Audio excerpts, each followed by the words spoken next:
Welcome to Blizzard Fire. We hope this video helps fire up your solution. In this video, I will explain how to make gravy. First, let's gather our essential ingredients and tools.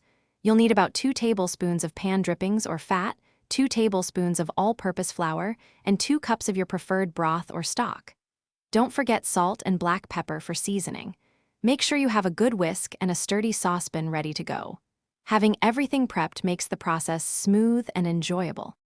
Now, let's create the foundation of our gravy, the roux.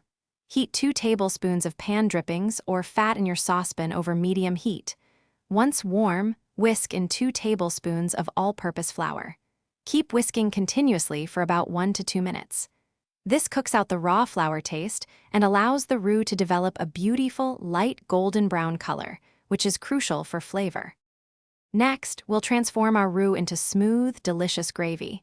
Slowly pour in 2 cups of cold broth or stock, whisking constantly as you add it. This gradual addition and continuous whisking are key to preventing lumps. Once all the liquid is incorporated, bring the mixture to a gentle simmer. Let it cook for about 3 to 5 minutes, stirring occasionally until it thickens to your desired consistency. Finally, it's time for the finishing touches. Taste your gravy and season it generously with salt and freshly ground black pepper. Remember, seasoning is personal, so adjust to your preference.